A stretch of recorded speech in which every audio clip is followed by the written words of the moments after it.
Some choices don't feel important when you make them, until they rewrite your entire life.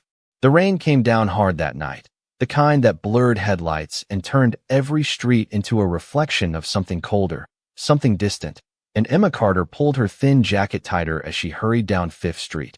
Her shoes soaked through, her mind stuck on overdue bills and a landlord who had already stopped being patient. She wasn't supposed to take the alley, she knew that. But it cut 5 minutes off her walk, and 5 minutes felt like everything when your life was always one step behind.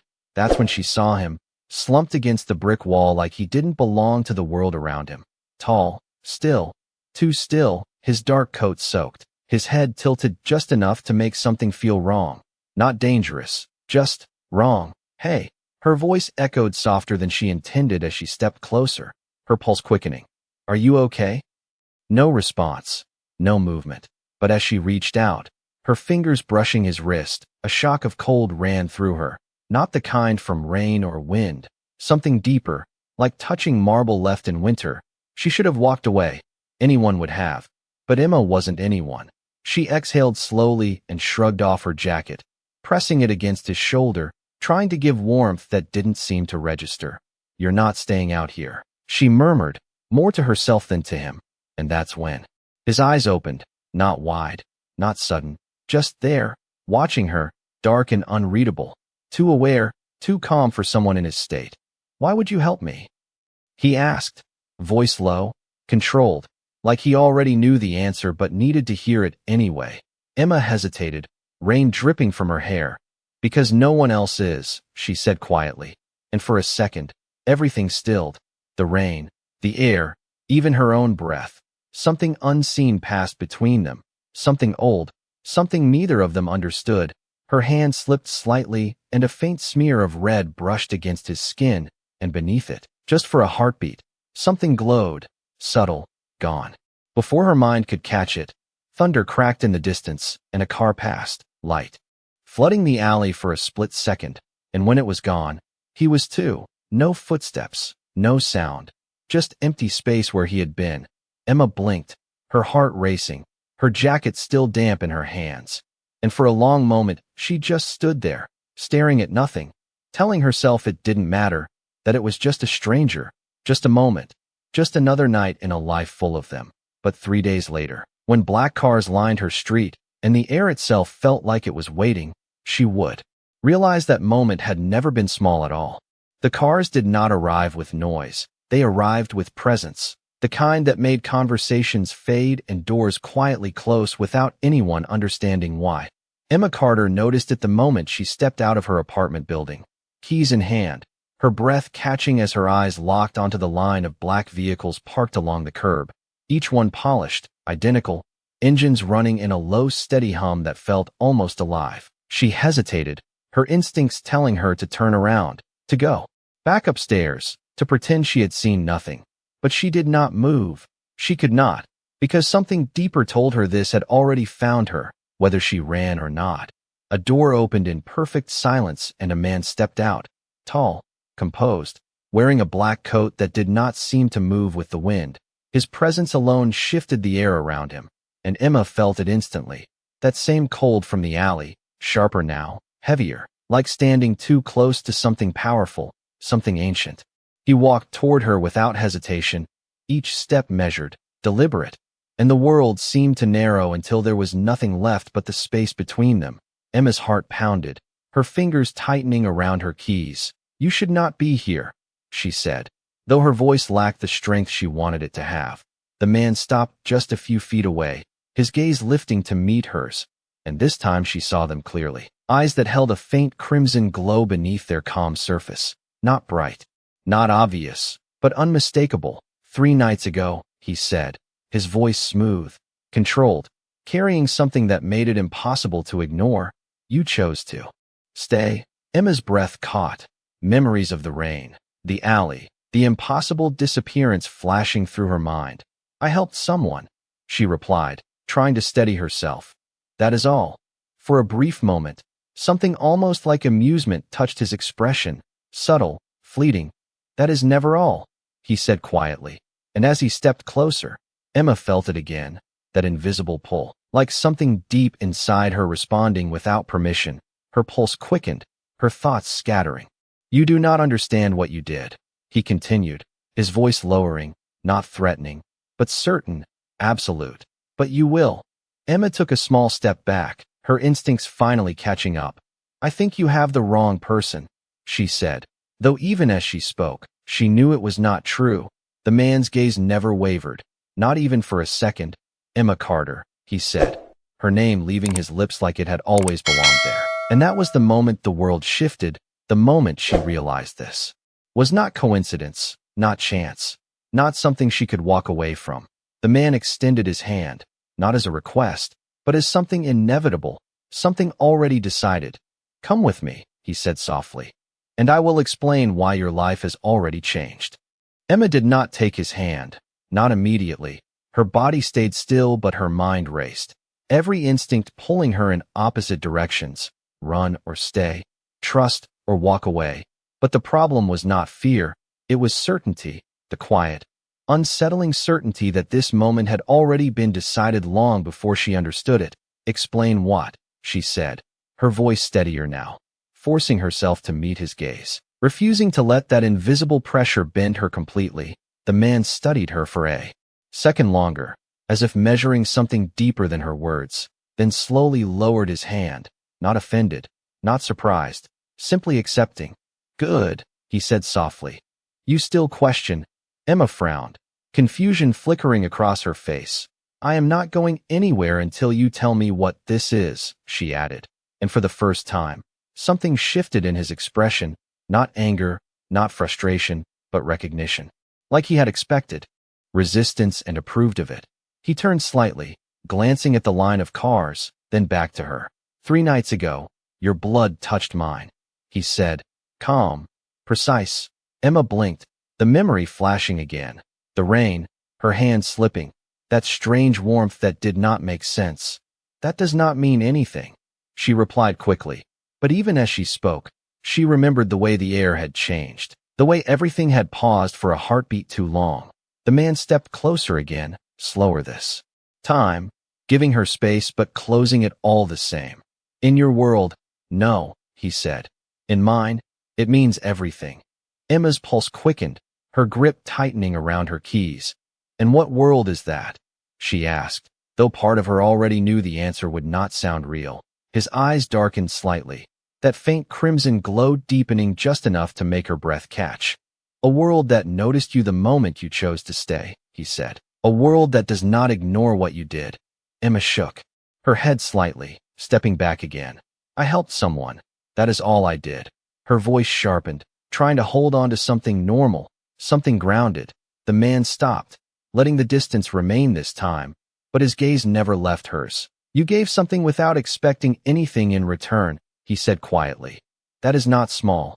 Silence stretched between them, heavy, filled with something Emma could not name. The city noise felt distant now, like it belonged somewhere else. And then he said her name again, softer this time, almost like a certainty instead of a statement. "Emma." And she felt it. Not fear, not exactly. Something deeper, something pulling at her in a way she could not explain. "If you walk away now," he continued, "your life will return to what it was." He paused, just long enough for the weight of that to settle, then added, "But if you stay, you will see what your kindness truly awakened." Emma's breath slowed, her thoughts narrowing, the choice in front of her suddenly clear, simple, and impossible all at once. And for a moment, she realized something that made her heart beat louder than before. He was not forcing her. He was waiting, because whatever this was, it had already chosen her, but she still had to choose it back. Emma did not realize when she made the decision, only that her hand loosened around her keys and the tension in her chest shifted into something quieter, something heavier. She did not step forward right away, but she did not step back either. And that was enough. The man noticed it instantly. Of course he did.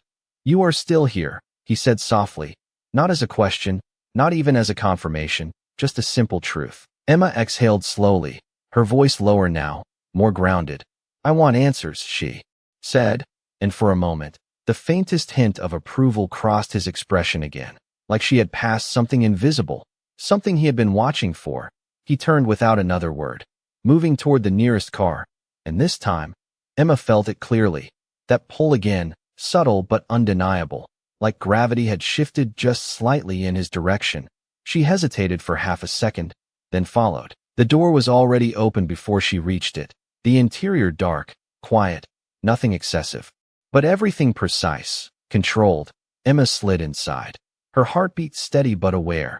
The door closed behind her with a soft, final sound, sealing something she could not name. The man entered from the other side, and as the car began to move, the world outside blurred into distance. Emma glanced out the window, watching her street disappear, her building, her life, shrinking behind her. "Where are we going?" she asked, turning back to him. He did not answer immediately, his gaze fixed forward, as if measuring the right moment. Then finally, "Somewhere you will understand," he said, simple, direct. Emma frowned slightly. "That is not an answer," she replied, and this time, he looked at her fully, his eyes no longer hiding the faint crimson beneath them.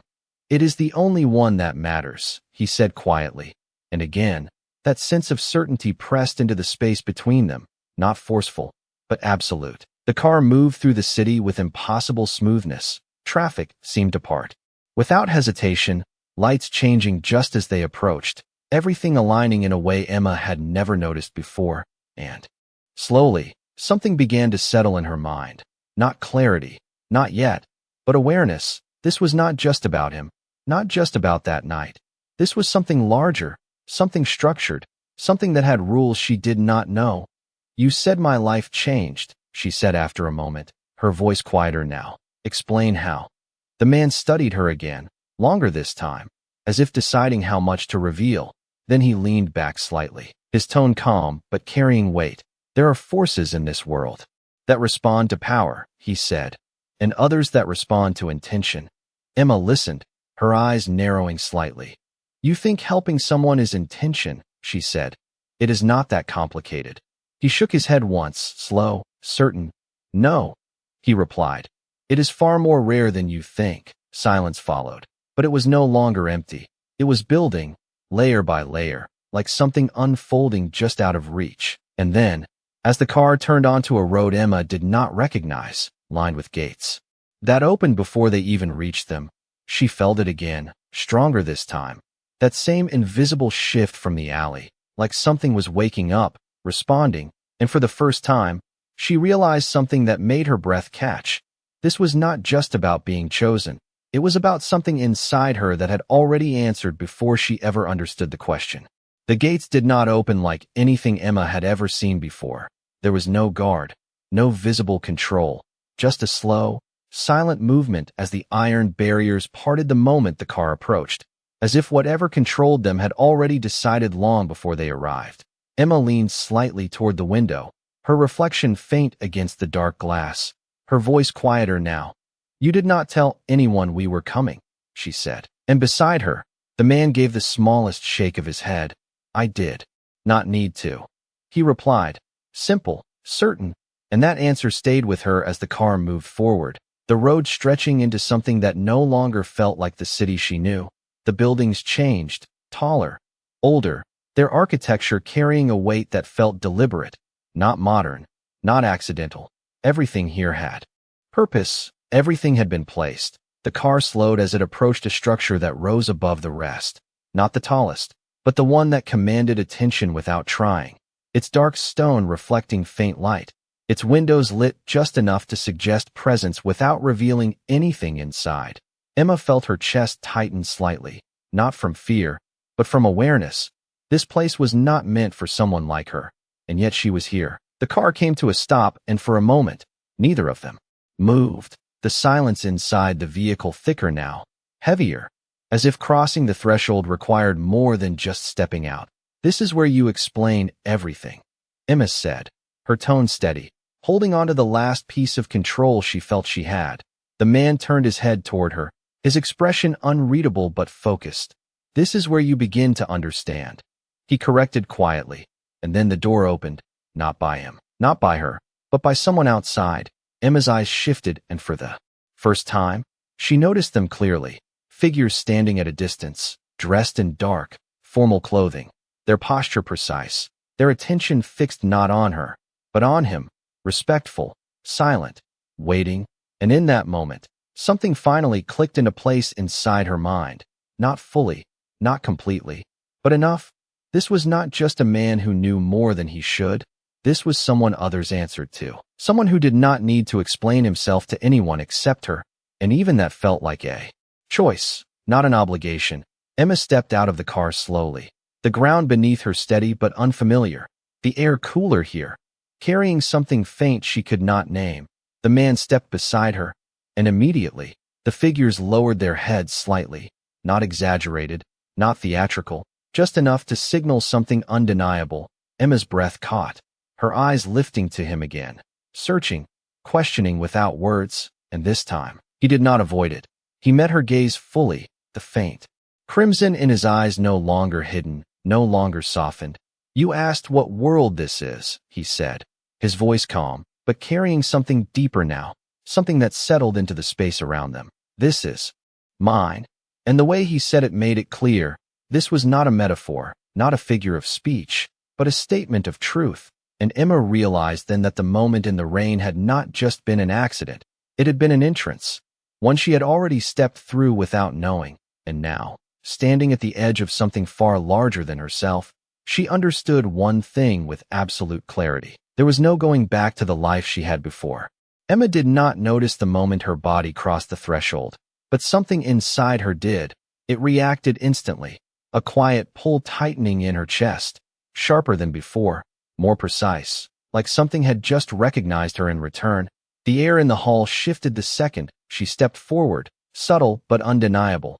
And this time it was not just her imagination. The figures standing along the walls straightened almost imperceptibly, their attention no longer distant, no longer neutral. It was focused, not on the man beside her, but on her.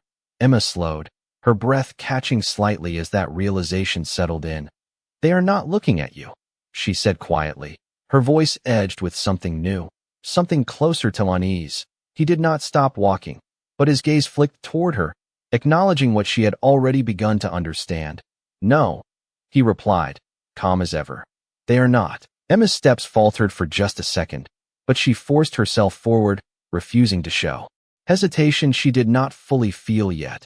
The hallway seemed longer now, the distance stretching in a way that made each step heavier, more deliberate, and with every movement, that pull inside her grew stronger, not painful, but insistent, like something ahead was calling to her in a language she did not know but somehow understood.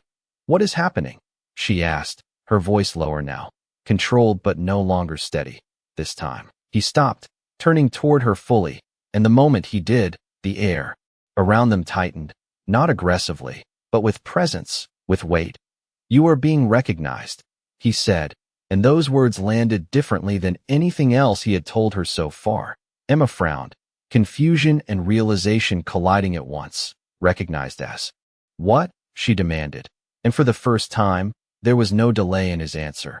"As someone who should not exist," he said quietly, and before she could respond, before she could process what that meant, something shifted again, stronger now, undeniable. The doors at the end of the hall opened without command, without signal, and beyond them, the room waited, vast, silent, and alive with something unseen. Emma felt it immediately, the pulse snapping into place, stronger than anything she had felt before, her heartbeat aligning with it without permission, her breath slowing as if her body had already accepted something her mind had not. She stepped forward without thinking, drawn into the space as if it had always been meant for her, and behind her, the doors closed with a quiet finality that echoed through the hall, sealing her in, and for the first time, she realized she had not just entered this world, she had triggered it to respond. The room did not welcome her, it reacted to her. The moment Emma stepped into the center, the faint light along the walls shifted, not brighter, not darker, but focused, narrowing inward as if drawn by something only it could sense. She stopped, her chest rising slowly, that pull now a steady presence beneath her skin, no longer distant, no longer subtle. It was part of her, and that was what made it impossible to ignore. "You feel it." His voice came from just behind her, calm, certain. Emma did not turn immediately, her gaze fixed ahead, her senses stretched in every direction. Yes, she admitted quietly, and the word felt heavier than it should have, because it carried truth she could not deny. He stepped beside her then, close enough that the connection between them sharpened instantly, the faint crimson in his eyes no longer hidden, reflecting something deeper than before. "This place responds only to lineage," he said, each word deliberate, precise. Emma's breath caught slightly, her thoughts racing to catch up. "I do not have any connection to this," she said. But even as she spoke, the certainty she wanted was not there, and he saw it. Of course he did. "That is what should be true," he replied, and that single line shifted everything. Emma turned to him fully now, her eyes searching his. "Then why is it not?" she asked, and for a brief moment, silence answered her, not empty, but loaded, as if the answer itself carried weight. And then he spoke, quieter now, but more serious than before. "Because something in your blood is older than you know." The words settled into her like something awakening, something that had always been there, but never revealed. Emma shook her head slightly, instinctively resisting. "That does not make sense," she said. But her voice lacked conviction now, because the room itself contradicted her, the air shifting again, the pull tightening, responding directly to her presence. Not his, never his. "It does not need to make sense yet," he said, stepping closer, his voice lowering. "It only needs to be real." Emma's heart beat faster, but not from fear, from recognition, from the realization that whatever this was, it had nothing to do with coincidence, nothing to do with luck. It was something deeper, something structured, something that had been waiting. And as she stood there, feeling the world around her react in ways she could not control, she understood something that changed everything. She had not just been chosen by him. She had been claimed by something far older, something that did not ask, did not explain, and did not make mistakes. Emma felt the shift before anything changed. It started as a quiet pressure in her chest, then spread outward, steady, controlled, like something aligning piece by piece beneath the surface of her thoughts. She did not step back this time. She did not argue, because the moment he said it, she knew it was true in a way logic could not explain. Her gaze lowered briefly to her own hand, remembering the rain, the contact, the impossible warmth that had followed, and when she looked back up at him, something in her expression had changed, not fear, not denial, but recognition. "If that is true," she said slowly, her voice softer but more focused, "then what does it mean?" The room seemed to lean into the question, the silence around them no longer empty but attentive, waiting. He did not answer right away. Instead, he watched her, measuring, not her words, but her understanding. And when he finally spoke, his voice carried something deeper than before, something that settled into the air like a quiet certainty. "It means you are no longer separate from my world," he said. Emma's breath slowed, her thoughts sharpening. "That is not an explanation," she replied. But there was less resistance now, more need to understand than to reject. He nodded once, acknowledging that, then stepped closer, not invading her space, but closing the distance just enough that the connection between them felt undeniable. "There are bonds that cannot be formed by force," he said, "only by response." Emma held his gaze, every instinct telling her this mattered more than anything else he had said so far. "When your blood answered mine," he continued, "it created a link that does not fade, does not weaken, and does not choose twice." The words settled into her slowly, each one carrying weight she could feel even if she did not fully understand it yet. "So what happens now?" she asked, her voice barely above a breath. And this time, he did not hesitate. "Now the world that ignored you will begin to see you," he said, calm, direct, and something in the way he said it made her chest tighten again, not from fear, but from the realization that being seen in this world might not be something she was ready for. The air in the room shifted again, subtle but noticeable, as if reacting to the truth being spoken aloud. Emma's senses sharpened further, the faint sounds of movement beyond the walls, the quiet presence of others she could not see but could somehow feel, everything around her becoming more defined, more real. "And them," she said, glancing toward the doors, toward the unseen figures beyond. "They know." He followed her gaze briefly, then looked back at her. "They know enough." he said. And the simplicity of that answer carried more meaning than anything else. Emma's heartbeat picked up slightly. Not from panic, but from awareness. She was not hidden anymore. Not to this world. Not to whatever rules governed it. And that realization settled into her like something permanent, something that could not be undone. She took a slow breath, grounding herself. Then tell me everything, she said, her voice steady again, stronger now. And for the first time, he did not deflect, did not delay. He simply nodded, a quiet acknowledgement that the moment had arrived.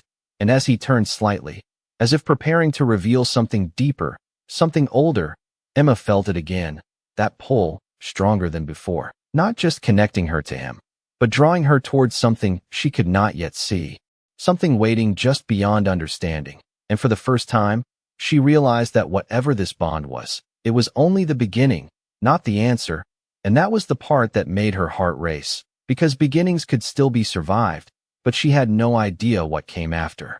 Emma felt the moment before he spoke, the shift in the room becoming sharper, more focused, like everything around them had been leading to this exact point. She stood still, her breath steady but her senses fully alert, no longer overwhelmed, no longer resisting, just aware, and that awareness made everything clearer than before. He stepped slightly closer, not enough to close the space completely, but enough that his presence surrounded her in a way that could not be ignored. There are rules. In this world, he said, his voice calm, deliberate. Rules older than anything you have known. Emma held his gaze, her expression steady. And I broke one of them. She replied quietly, not asking, but realizing. He did not deny it. He nodded once, slow, certain. You did not know, he said. But that does not change what was set into motion. The words settled into her, heavy but clear. Emma glanced around the room again, feeling the weight of something unseen pressing closer, like whatever existed beyond these walls had already begun to respond. So what are they going to do? She asked, her voice lower now, more grounded, not afraid. But preparing, he studied her carefully, and for the first time, there was something different in his expression, something that was not just control or certainty, but intention. They will come, he said simply, and the way he said it carried no urgency, no panic, just inevitability. Emma's heartbeat picked up slightly, but she did not step back. And you will stop them, she said, her tone steady, expecting it, because everything about him suggested power, authority, control. But he shook his head once, a small movement that changed everything. No, he replied, and that single word shifted the ground beneath her understanding. Then why am I here? She asked. And now there was a sharper edge to her voice, not fear, but demand. He met her gaze fully. No distance left, no hidden meaning. Because you are the reason they are coming, he said, and silence followed, not empty, but absolute. Emma felt it then, not just the connection between them, but something larger, something moving toward her from beyond this place, something that had already noticed her, already marked her. Her breath slowed, her thoughts aligning in a way they had not before. You said this bond does not choose twice, she said slowly, her voice quieter now. So that means. She did not finish, but she did not need to. He understood. Of course he did. It means, he said, his voice lowering, carrying a weight that settled deep into the room itself, that what you became the moment you touched me cannot be undone. Emma stood there, the truth settling into her completely now, not as confusion, not as disbelief, but as something solid, something real, something she could not step away from. She took a slow breath, her gaze steady, stronger than before. Then tell me what I am, she said. And this time, he did not hesitate, did not delay. He stepped closer, just enough that the space between them disappeared, his voice quiet but absolute. You are the one thing this world was not prepared for, he said. And as those words settled into the air, something beyond the walls shifted, subtle but undeniable, like a signal had just been answered, and Emma realized, with a clarity that